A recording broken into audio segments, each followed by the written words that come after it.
نحمدہ ونصلی ونسلم علی رسولہ الکریم اما بعد فاعوذ باللہ من الشیطان الرجیم بسم اللہ الرحمن الرحیم۔ ناظرین کرام، بخاری شریف کی حدیث نمبر 20 لے کر آپ کی خدمت میں حاضر ہوں۔ ام المومنین سیدہ عائشہ صدیقہ طیبہ طاہرہ رضی اللہ تعالی عنہا فرماتی ہیں، اعمال میں نبی صلی اللہ تعالی علیہ وسلم جب کسی کو کسی عمل کا حکم ارشاد فرماتے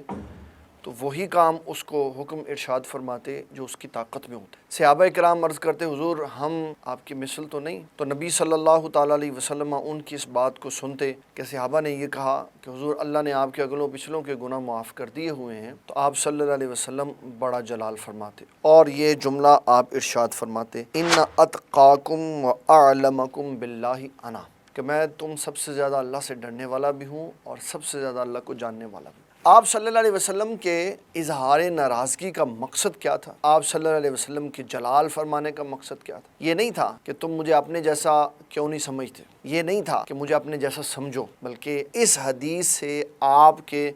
جلال فرمانے کا مقصد صرف یہ ہے کہ تم یہ سمجھتے ہو کہ میں اللہ تبارک و تعالی جل جلالہ کے قریب ہوں، میرے اگلوں پچھلوں سبھی کے گناہ معاف کر دیے، پھر اس کے باوجود تم مجھے عبادت سے عاری سمجھتے ہو، یا تم یہ سمجھتے ہو کہ مجھے عبادت نہیں کرنی چاہیے۔ تو جلال اس بات پہ آتا تھا کہ حضور صلی اللہ علیہ وسلم کا نقطہ یہ ہوتا تھا، آپ کا مقصد یہ ہوتا تھا کہ میں اللہ کو عین الیقین سے جاننے والا ہوں، میں اس کا تم سب سے زیادہ خوف رکھنے والا ہوں، پھر یہ کیسے ممکن ہے کہ میں تم سے بڑھ کر اس کی عبادت نہ کروں؟ تو یہاں جو حضور صلی اللہ علیہ وسلم کے جلال کی وجہ ہے وہ ہے کہ صحابہ کرام کو یہ سمجھانا ہے کہ جو رب کو جتنا زیادہ جانتا ہے، جتنا اس کے قریب ہوتا ہے، اس کا حق اتنا زیادہ بنتا ہے کہ وہ اللہ تعالیٰ کی اتنی زیادہ عبادت کرے۔ اس کے لیے میں آپ کو دو حدیثیں عرض کروں گا، ایک امام مسلم کی 1110 نمبر، ام المومنین سیدہ عائشہ صدیقہ طیبہ طاہرہ رضی اللہ تعالیٰ عنہ فرماتی، ایک شخص نے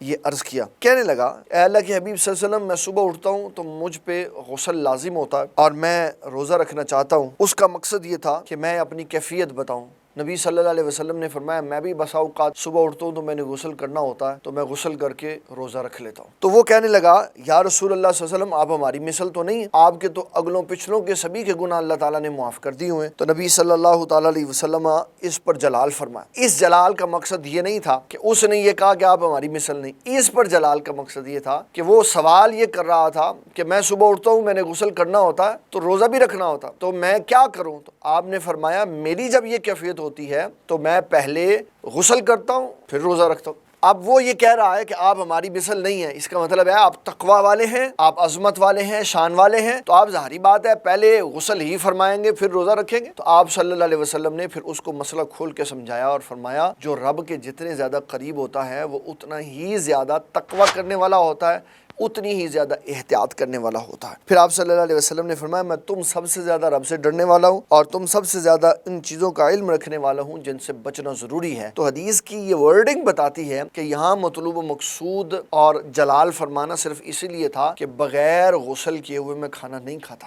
پھر اس سے متصل ایک اور حدیث مبارک ہے جس کو صحیح بخاری میں 5063 نمبر پر، صحیح مسلم میں 1401 نمبر پر اور نسائی میں 3216 نمبر پر بیان کیا گیا۔ حضرت انس کہتے ہیں، 3 اشخاص حضور صلی اللہ علیہ وسلم کے آستانہ اقدس پہ حاضر ہوئے اور نبی صلی اللہ علیہ وسلم کی ازواج سے حضور پاک صلی اللہ علیہ وسلم کی رات کی عبادت کے بارے میں پوچھا۔ انہوں نے جو بتایا اس کو حضور صلی اللہ علیہ وسلم کی نسبت سے اور اپنے اعتبار سے انہوں نے یہ سمجھا کہ حضور تو نبی اللہ ہیں، آپ اس سے بھی کم عبادت کریں تو کیا فرق پڑتا ہے؟ تو آپ صلی اللہ علیہ وسلم نے ان کی گفتگو سنی ہے، کہہ رہا تھا کہ میں آئندہ کے بعد کبھی رات کو نہیں سوؤں گا۔ دوسرے نے کہا میں کبھی روزہ افطار نہیں کروں گا۔ تیسرے نے کہا میں کبھی بھی نکاح نہیں کروں گا۔ اب رات کو نہ سونا، روزہ افطار کبھی نہ کرنا، صوم دہر میں رہنا اور کبھی بھی نکاح نہ کرنا، ان تینوں باتوں کے اندر کہیں نہ کہیں رہبانیت کا عنصر پایا جا رہا تھا۔ ایسا محسوس ہوتا تھا قطع دنیا کر رہے ہیں، ہمیشہ کے لیے جدا ہو رہے۔ تو نبی صلی اللہ تعالیٰ علیہ وسلم نے فرمایا، میں تم سے زیادہ اللہ کا خوف رکھنے والا ہوں، میں تم سے زیادہ اللہ سے ڈرنے والا ہوں، میں رات کو قیام بھی کرتا ہوں، آرام بھی کرتا ہوں، میں روزہ رکھتا بھی ہوں، میں افطار بھی کرتا ہوں اور میں کثرت سے نکاح کو پسند کرتا ہوں۔ تو یہ حضور صلی اللہ علیہ وسلم کا بتانا ہے کہ جس جنس میں اللہ تعالیٰ جل جلالہ نے حضور صلی اللہ علیہ وسلم کو بھیجا، جن سے بشر، جن سے انسان، اسی جنس میں اللہ تعالیٰ نے ساری کائنات کو دنیا میں تخلیق فرما کر بھیجا اور آقا کریم صلی اللہ علیہ وسلم کو سارے انسانوں انسانوں کے مقابلے میں سب سے عرفہ اور اعلیٰ بنایا، لیکن